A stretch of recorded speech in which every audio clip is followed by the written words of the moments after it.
Namaste. Good morning.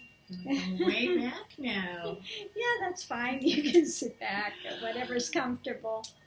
Anyway, I'm here with Siddhananda, and we're talking about what happens the end of a journey, the end of a path, how things begin to slow down and the mind starts to still, and these are things that happens. This is not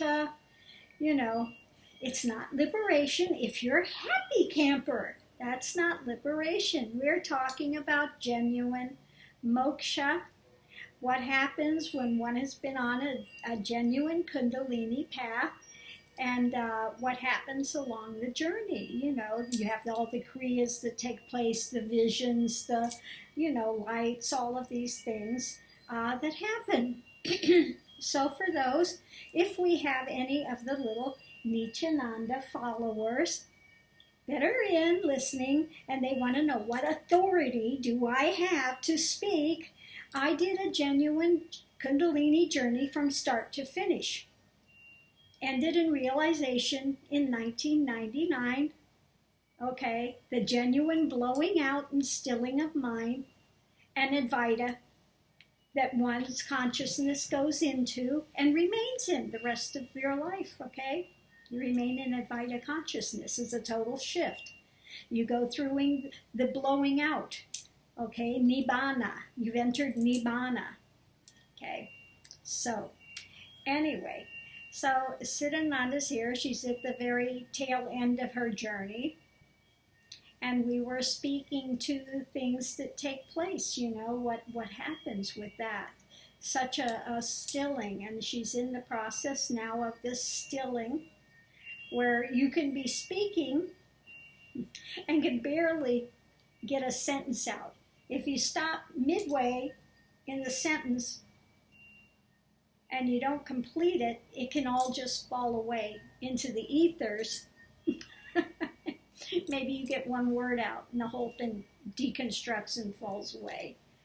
And so that's actually what takes place. The kriyas begin to slow down. You can speak to a little bit more of what's taking place. Yeah, I'll do my best to speak. Hopefully it comes out coherently. I'm kind of letting you, because you're so articulate. But, yeah, I may just sit here and stare in between, so. Yeah, because when this is happening, and she's in the very last parts of this journey, one just continues to go into spontaneous samadhis. One is just pulled inward and pulled inward and pulled inward into spontaneous samadhis where things just start to deconstruct and fall away. Okay? And I was speaking to her what happens when one finally has this ultimate falling away and deconstruction and one, the world. At that point, there's that, that Kevala Nirvikalpa that takes place, where there's no you, no world. The only thing one is aware of in that moment is simply that is the absolute. There is no you, there is no world that's seen. It's not something one is perceiving with their five senses. It's beyond that. All of that has deconstructed. And all one is aware of in that moment is this great is, Parabrahman. Absolute. One can say the pregnant void. It's not devoid. It's pregnant, alive, absolutely live, the life of all life, the death of all death, this absolute is. Okay, so one is in that Kevala Nirvikalpa Samadhi. Then what happens when one awakens out of that? Okay, and you could be in there for seconds, you could be in there for hours. There's no time or space in that moment, in that time. And then when one comes out and the eyes open, then one will, if things have totally deconstructed, what happens at that point? Then although the eyes are registering a Dvaita world, divisionary world, the consciousness remains in that Advaitic consciousness, where the eyes may be registering divisionary happenings, but the consciousness is only singularly aware of that Advaita, the absolute, that runs like a thread through all the Dvaita happenings, yet it's not touched by any of it. Okay? And one has that cognition of, I've never been born and I've never died. I'm simply that absolute. And all the constructed stories that one has had about their lives is at an end. It's like you've gone to the station, you left the baggage there, and you're on the train. Okay? No more baggage. It's gone, lost. Okay? So what happens then when one awakens out of that? Of course, one goes through a huge, major shift of consciousness that will never go back to Dvaita mind with its whirling drama that's taken place. So it takes a good, at that point, when one finally comes out of this Nirvikalpa, this Kevala Nirvikalpa Samadhi, then one enters into the Nirvikalpa Sahaj Samadhi, which is ongoing, effortless. It's not something one is trying to do. It's simply where the mind is at that point, and it remains in that awareness, realization. One has entered moksha, realization, liberation. Okay? Never to be deluded by the coverings of Dvaita happenings. Okay? So at this point, once one enters into the Nirvikalpa Sahaj Samadhi state of liberated being, being a liberated being, the next 3 years, about 3-4 years, one will be just in absolute awe. Absolute awestruck. There may be some residual kriyas that take place, some residual visionary things, a bit of that can go on for another year, couple of years, until it finally blows out. Eventually, all of those things blow out, and one is just in that stilled mind, that stilled awareness of Advaita. Okay? But for the next 3 years, one will just be in absolute awe of the universe. Okay? Because it's so expanded, it's so overwhelming, until it becomes, like I said, it takes a good 3-4 years to settle into that, where it just becomes your normal state of consciousness. Very vastly different from this state of consciousness of mundane mind. But at that point, it's the norm. It's your norm. Okay? It's your norm. Yeah, I was laughing in the car. If my words come out well, I don't know, because that's it. I'm done with whatever I was going to say. Anyway, I'll try to get it back. So anyway, when I sit next to Guruji, I have my sunglasses on. So I was telling her I'm always in these altered states, sitting next to her in the car. I've got my sunglasses on, so she's just, somehow the conversation takes place. My eyes are up or something, I don't know. Yeah, the conversation takes place. But this is what happens again, when you have a guru and there is that link there of consciousness. When she comes into the space, then even more falling away just spontaneously happens. So especially at this very last stage where there's just such a thin thread there yet to be cut, she really is going into a lot of spontaneous. There the eyes roll up again, and there she's starting to go again. It's just, you might look at, and I remember that time when, when mine was about ready to fall away. You look at something, and all of a sudden you're just there, and you hit a stillness, and then the mind just collapses in on itself. This is what happens. The mind collapses in on itself, and one starts entering into that stillness that still is. Okay? So we still have a thread to be cut. Hopefully this is going to happen very soon. And there will be liberation, moksha, realization at that point. And then we will have, give her time to settle into it before she starts speaking and working, teaching, etc.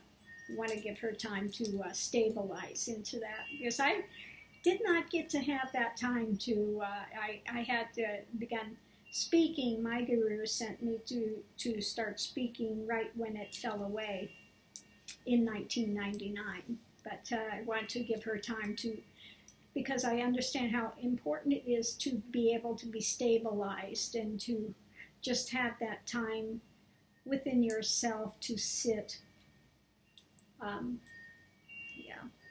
But you go through that point where you sit and just everything is so awe-inspiring, and you look at a leaf in a tree and you can feel it in your heart center. You can feel the motion, the bliss of that, just the bliss of that motion and movement.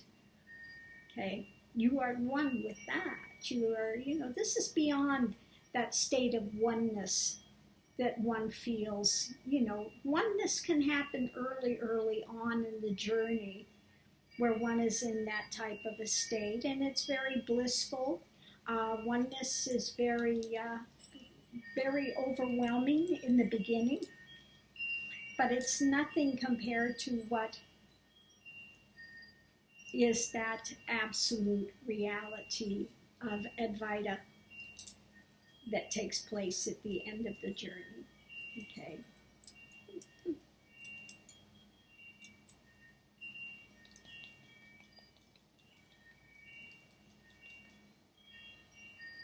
So mainly this is a little bit more of what I wanted to speak on today, and I'm just going to let Siddhananda kind of sit back here and process, because she's just kind of in and out of that Samadhi state. And quietude. Yeah, it's just more of the same, but a deepening is what's happening here. Yeah. I just cannot articulate at all. Yeah, at that point, things are very hard to articulate, because to speak and articulate, you have to keep pulling yourself out of this samadhi, into a divisionary mind again, for a while. And it's kind of this battle's going on, wanting to pull one inward and deconstruct that, and then one is fighting to maintain some sort of a, That's weird. It just seems so different, just feeling like a witness to it all. Not this body, but just watching it and stuff is like, you're just a witness. It's just, I hope I'm articulating it okay, but it just is a very... Yeah, because one is no longer engaged fully in Dvaita. One is a witness to it. Exactly. That's what one feels like at that very last stage, that one is just witnessing what's taking place on the world. One's not connected with it. One is not engaged in it. One is not overcome by it. One is being backed out of this illusion and this delusion that surrounds that Dvaita mind. Okay? And one is witnessing it and seeing it for what it is. Okay? One becomes that grand witness. So it's very hard to try to explain what that consciousness is. It feels kind of like you're in your body, but you're not of your body. You're just like a dream. Like a dream. You're witnessing this. It feels kind of like a dream state that you're watching it. You see it going on, but you're not fully engaged in it any longer. I'm even looking You're not a part of it. Like looking at this. Okay, I'm looking at this. Right, looking at it like looking at a screen. Looking at it. It's That's playing. It's playing on the screen, and you're witness to that. But you are not that. You're not that this separate entity any longer. You see it playing out, and you see the body going through the motions. But you know that you are not that body. That is not who and what you are. And sometimes just a sense like you're all in a second. It's like Right. the whole business. Right. You're something much more vast than what is being contained in that form. You are not that form. That form is, this energy is energizing this form, and you kind of watch it like a play, and you know that you're not that. So you're at that point, at the very end stage, it's very difficult to try to explain to somebody who hasn't gone through that consciousness. One is aware of the body, sees the body, watches the motions, but at the same time one knows that they are something more beyond that. They are not that, and they are not locked into the play of what that form is doing. Okay? One is beyond that form. Okay? When it finally breaks, like I said, one is then at that point no longer even in like this witnessing type of a consciousness. One is just simply that. Yeah. One is just simply that. Yeah, I'm totally getting all you're saying. I'm just not able to. That's okay. You don't have much, to try but to. Everything you're saying, it's kind of like, I know I'm looking like this vacant thing, like, yeah, but I am. She's taking it in. She's hearing what's being said. Yeah. She knows what's being said, but it's, at that point, there's no need to speak. That's okay. Just continue to let this process and fall away. So anyway, that's what happens when you get to the end part of the journey.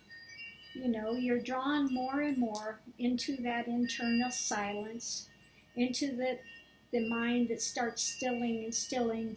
It's stilling, it's no longer engaged in divida, action, reaction, drama. It becomes witness.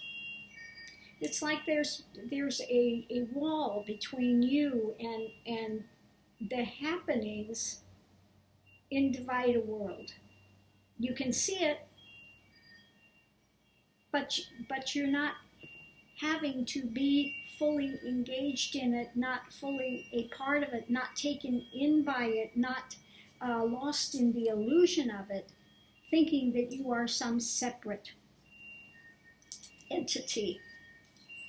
And this is what I think, again, those that want to come and the ones that are on these paths that are not genuine spiritual paths, they don't understand. They're so still engaged in divida happenings and thinking they're that body and thinking that this, whatever it is they're following, is something separate and unique and unusual. They don't get it that, really, one finds that they are, in the end, there's nothing there but that absolute. Okay? The absolute. That is. That runs like a thread. It runs like an absolute thread through all of existence. Yet, when one's mind enters into that Advaita realm, into that is, it's never touched by the happenings that take place in Dvaita. It's always pure, always untouched, always that singular is. It animates, it allows these things to take place in the divisionary world, but it's untouched by any of those happenings. Okay? So all I can say is to the ones that want to, again, come and spew and be nasty and negative, they live in a hell realm of their own design and making. They're polluting themselves by what they speak. They live in a hell realm of this mind that's engaged in this drama and hate and vitriolic things. And they don't understand that here, all their pronouncements mean nothing, okay? Because I am forever in that state of Advaita, that purity of consciousness, okay? Which is untouched by the happenings of the Dvaita world of dream. One wakes up, and the dream is seen for what it is and what it's not, okay?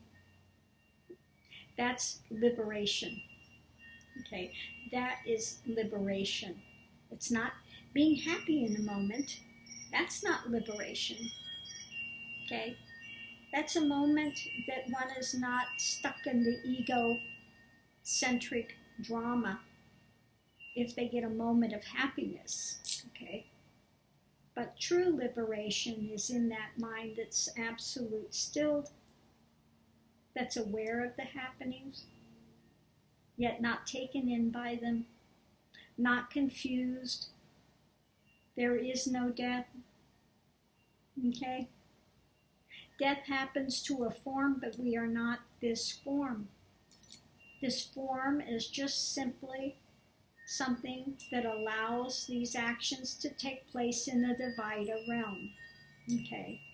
One enters into what's called the play of God, okay? The suffering has gone. The baggage has gone. The illusion has gone. The delusion has gone. What remains is that awareness of the reality that's behind the Dvaita realm, okay? Just like you see in Kali, and you see behind me, Kali stands on Shiva. Shiva represents that stilled quality, okay? That still quality, okay? The pregnant void. But Kali allows it to manifest in the seen divisionary world, okay? Like I said, she can uncover or she can delude even further. Those that want to be in ego play, she will continue to delude. She will call as many illusions and delusions to mind as you can chase. Endless, endless realms, endless powers, endless illusions and delusions of mind play, until one gets serious and no longer wants to play those games and seek ego aggrandizement. Okay? When one really, at that point, wants to seek God and know what is God, and wants nothing more to do with the things of this world, they mean nothing, then she uncovers. Then she starts to cut the head of ego, starts to cut the head of all these demon mind things that spring up. Okay? Then you understand the Mahavijas and what are their power, what is that energy, what is that path to go to realization. Why? Chinamaste, they cut the head and she drinks that blood right away. Cuts that from those thoughts. Because when one thought goes and hits the ground, it springs up into 10 more demonic thoughts, 10 more illusions, 10 more delusions. That's why it's nipped in the bud, okay? That is what she's pointing to. Understand, people do not understand Kali, don't understand the Mahavijas, don't understand the path and the way to go forward to realization. They're cut in and stuck in the externalizations. The illusion, the delusion, Okay. They think that powers are something to go gravitate to.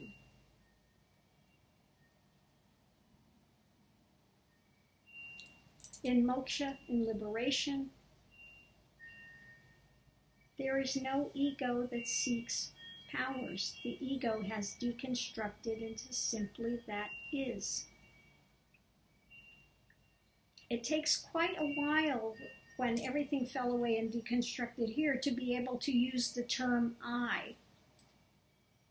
That was no longer in the vocabulary for quite some time because that sets up a feeling of a divisionary, divider. And at that point in time, there is no cognition of that divider, separation. So it took here a few years to be able to use the term I again. And people thought it's some kind of big, you're trying to make it sound something that is, no, it's just not in the consciousness. One has to relearn how to speak in mundane speech so that others can understand what's being said. So I could, sit and speak in terms of Advaita mind all day, but it would aid and benefit no one because they are in mundane mind, in divisionary mundane mind. So you have to be able to come back and to be able to connect with them while they're in mundane divisionary mind, to begin to open them to moving forward, to deconstruct that, to get to liberation, to realization. Okay? You can't stay in Advaita and speak to one that is in Dvaita, divisionary mind, because the divisionary mind cannot understand it, has no cognition of it. Okay? They may say they've had a glimmer or some sort of a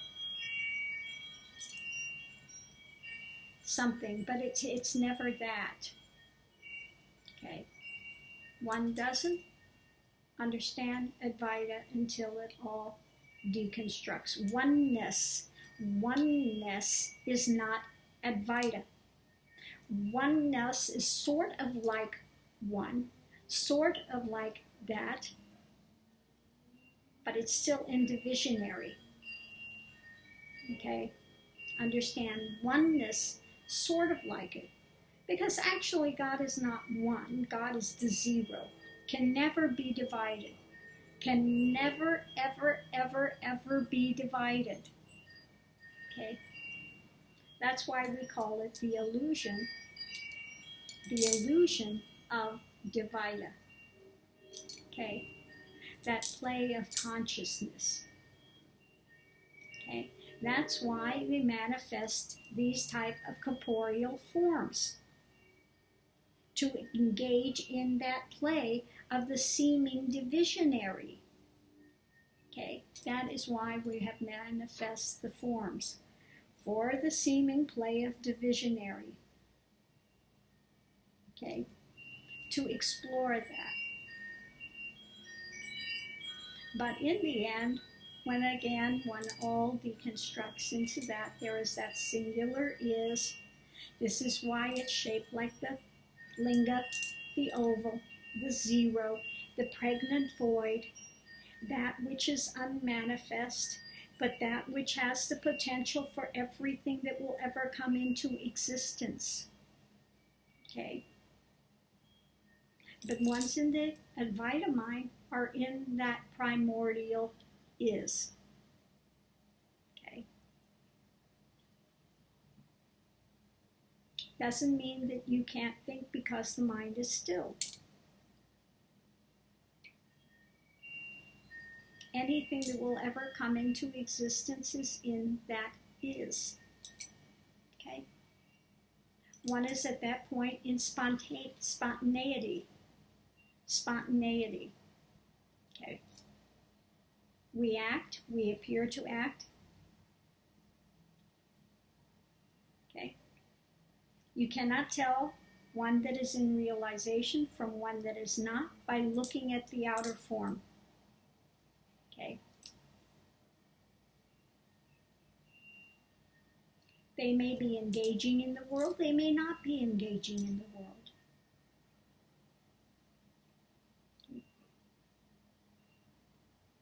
Only one within realization can recognize another one within realization. It's a totally different consciousness, a totally different awareness.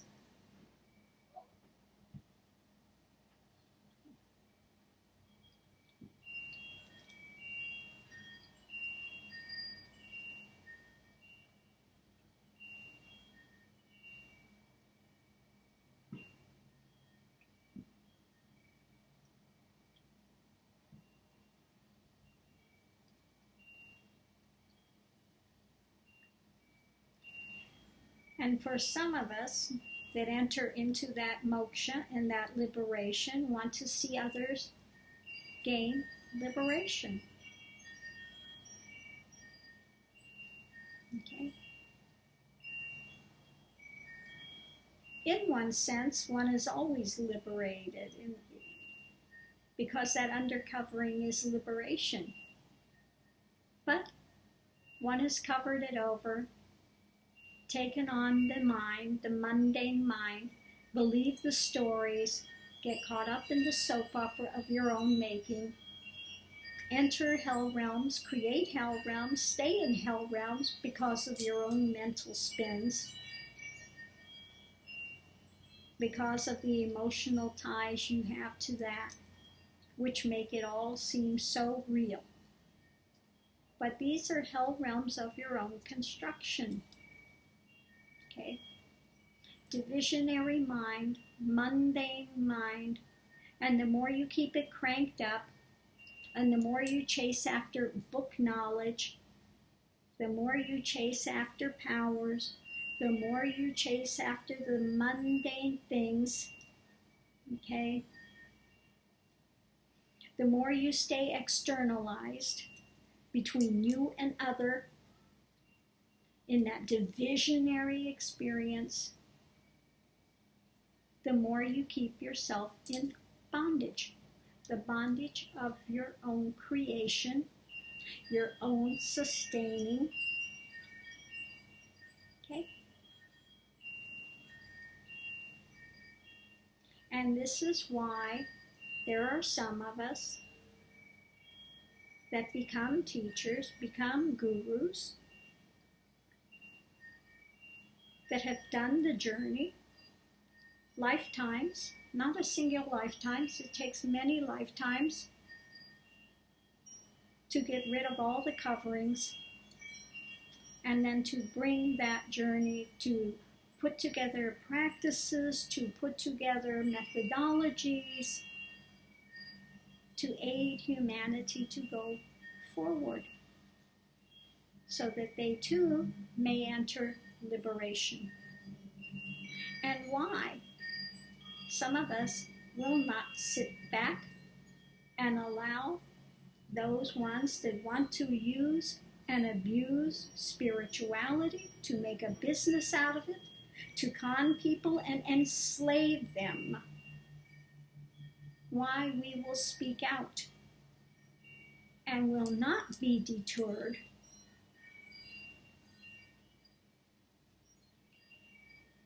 by whatever nasty, errant, foolish comments that people want to say. Because when they are saying them, they don't realize they are making a hell realm of their own lives. Okay?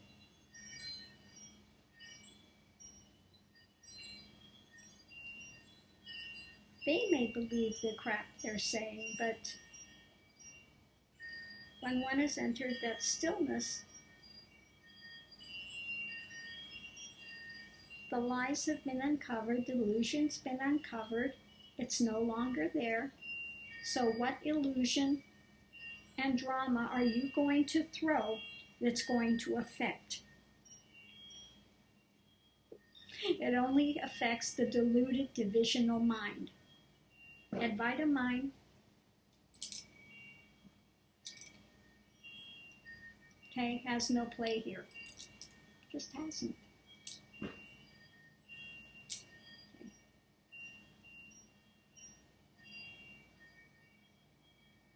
God does not wear an Indian face.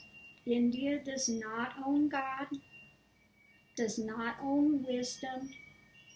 Much wisdom came from India. Yes, in the enlightened days. The enlightened days are very far past. Wisdom comes through consciousness. Consciousness is not held in any particular form. Okay?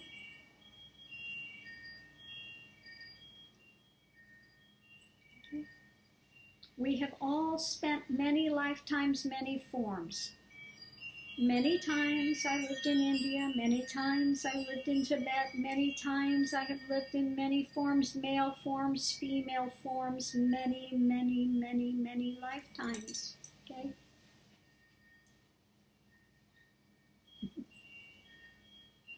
So don't think because you see this face sitting here, this form sitting here, that that is what I am. I think a lot of people have this mistaken notion that because I'm in a female body, okay, because they see a female face, because they see an older person, because I'm not wearing all of these trappings any longer, and I used to wear them, yes, I used to be a sadhvi, I used to be a celibate and a sadhvi and wore the orange and had taken that life and lived that life for many years. Okay? But again, that's another type of play. When all deconstructs, why does one need that play? Those are a benefit only when one is on a path to keep one's focus in that direction. Okay? That's all. Real wisdom does not need any particular coverings. Okay? And those that think it does will chase those teachers, will chase those ones that want to use that,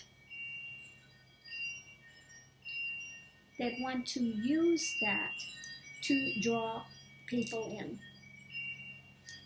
Okay? But genuine wisdom, many genuine teachers forego all of that drama for that reason. It's not needed. Okay? Genuine wisdom does not need those trappings. Okay?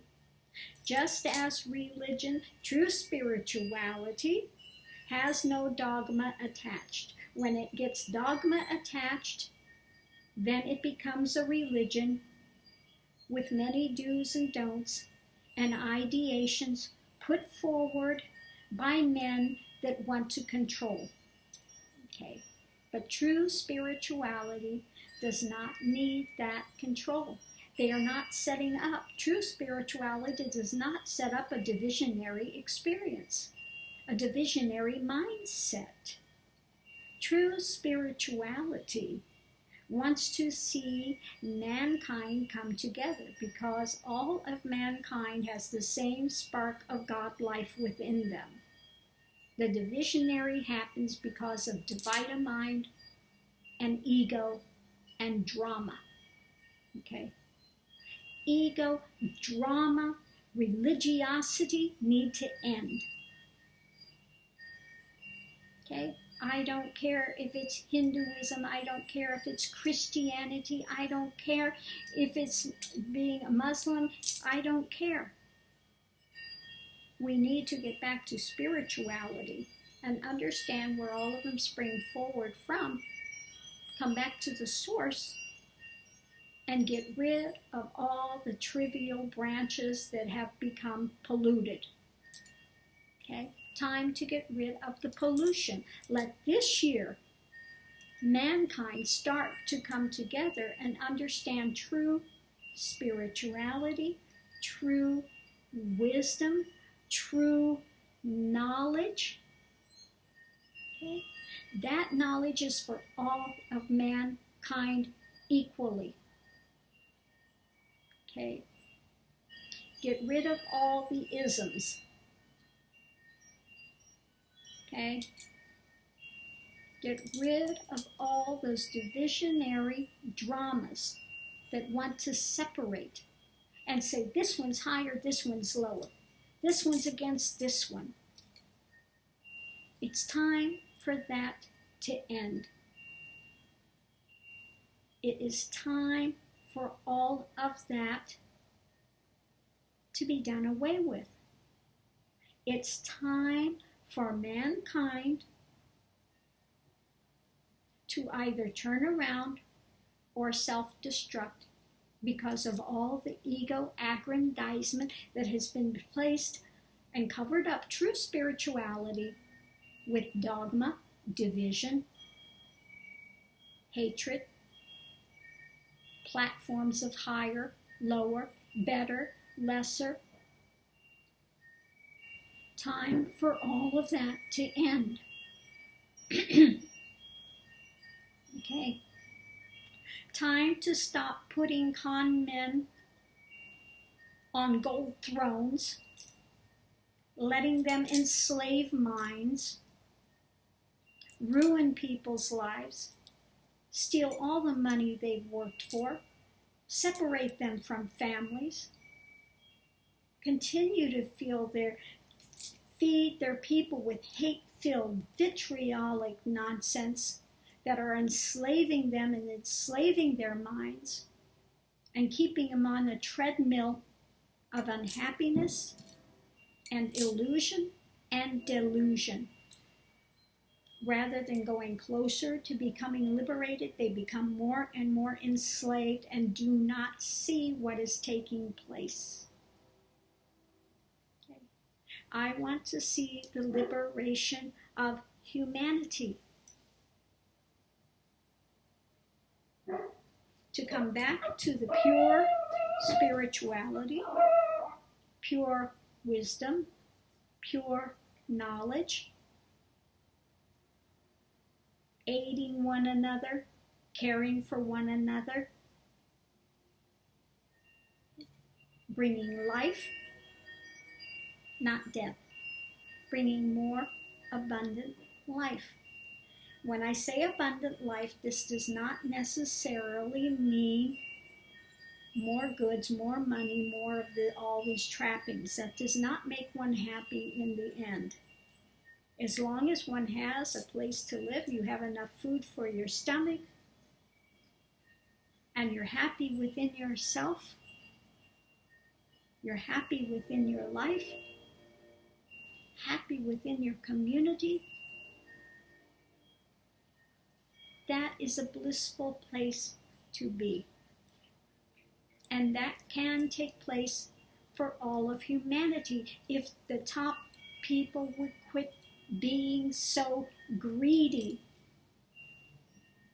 Okay? This can get turned around. This can get turned around. It's not impossible. Okay?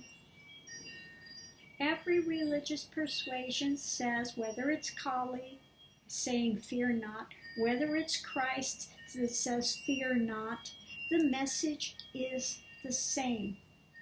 There is nothing to fear.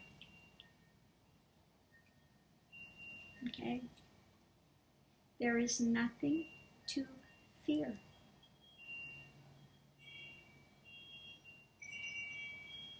Understand you're the temple. You can commune with God in the heart at any moment in any day. It's always there. It is the life of your life. You cannot be separated from it. If you were separate from it, you would have no existence.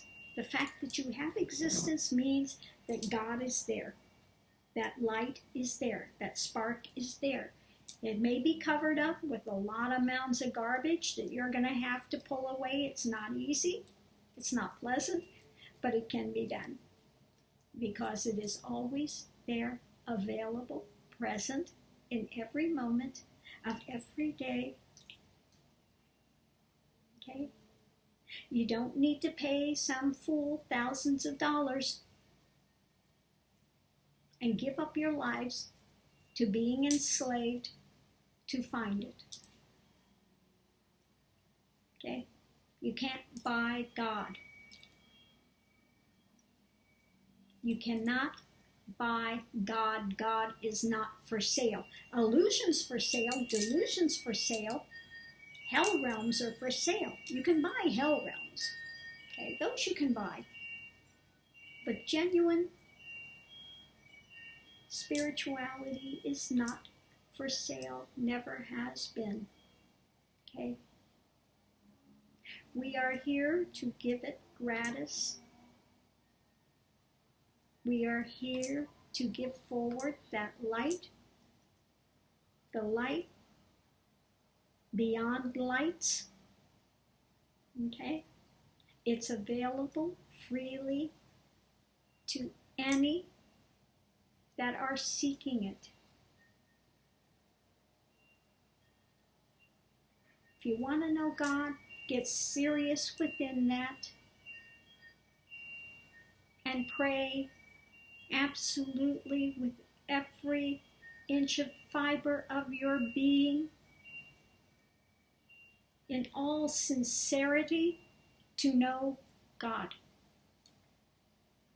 and to awaken you and enliven you into that. And God will not turn its back on you. Okay.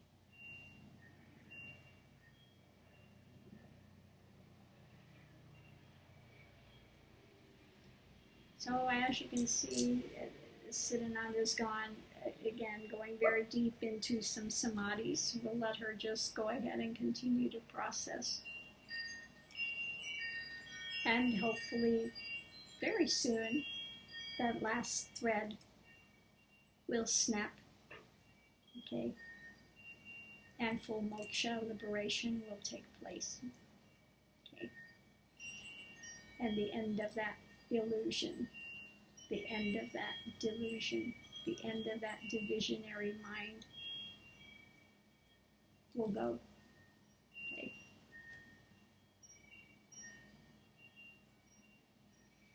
I hope that this New Year's, the people really take the time to find out what's important and to turn their lives to that direction. Okay. I would personally like to see spirituality come to the forefront, and that all these divisionary religious persuasions fall. Okay. If it's a construct which pits you one against another, then it's not benefiting humanity. Just simply, it's not. It causes more hate and more strife and wars. For what?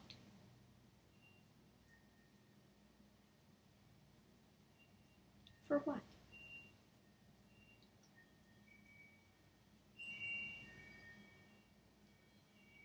People need to see we are one mankind.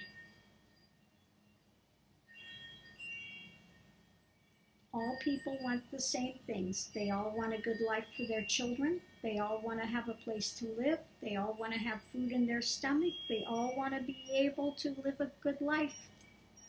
All of humanity wants the same thing. Okay? I don't care what country you live in. It's time to get rid of the hate and the angst and us against them type of mentality which has gone on and which political powers use to stir up people against their own good benefits. People have bought into it and allow it to continue.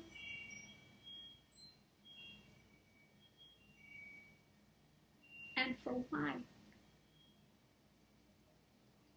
To cause your own enslavement?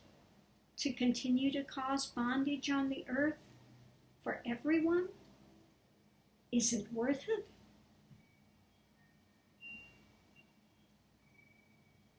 It's time to finally not let these politicians con you. It's time to also let none of these religious persuasions con you.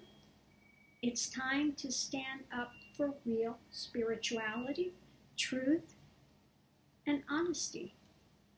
Okay?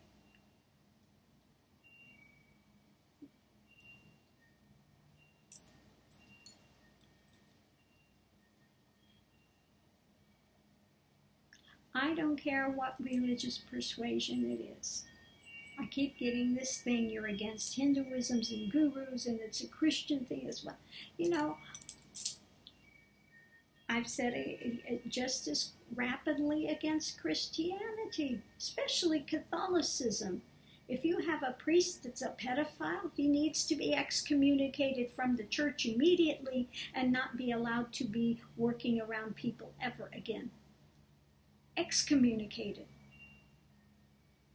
Because he has broken the trust. He is supposed to be an advocate for Christ. He's supposed to be standing in the place of Christ. Okay? He is supposed to be a light to those people, not enslaving and using and abusing. I don't care what dynamic it is. I don't care if you're Christian, if you're Muslim, if you're Hindu. I don't give a rat's ass what the outer persuasion is. But to use, abuse, and enslave people for your own self-aggrandizement, that is evil. You want to know what's evil? That is evil.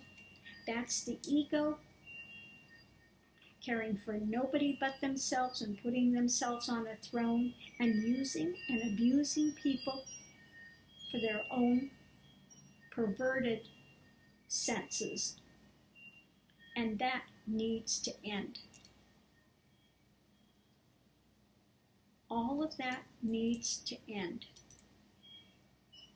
Whether it's in politics, whether it's in, I don't care where, what part, what segment of society.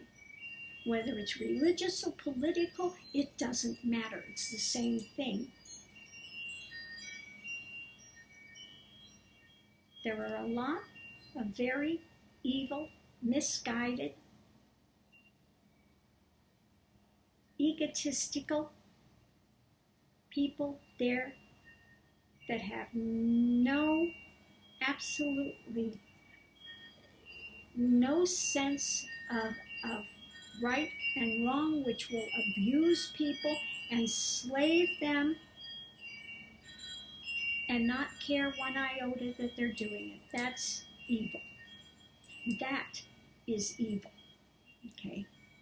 They're not doing it, and they'll tell you it's for your benefit, but it's not for your benefit. Never.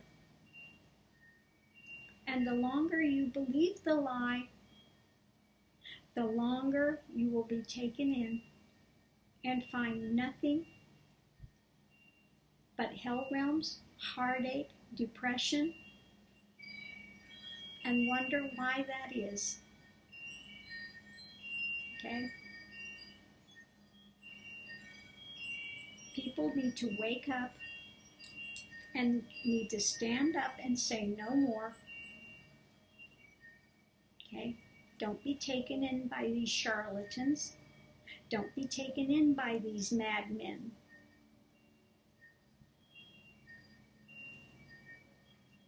Okay? Again, no genuine spiritual teacher needs to sit on a golden throne.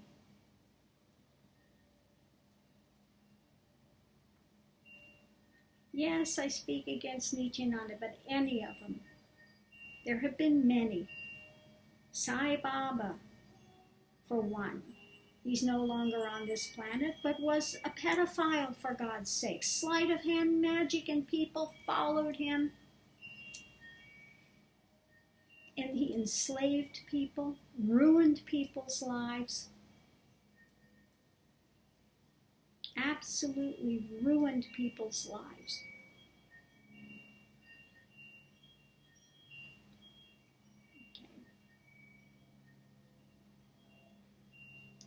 So please, please, please, humanity, let's go forward. Okay, we're not starting off on the best foot in this country with Trump at the helm. Hopefully he gets impeached very early, because we don't need somebody that's basically a madman at the helm of this country. Putin is playing him like you can't believe. Okay.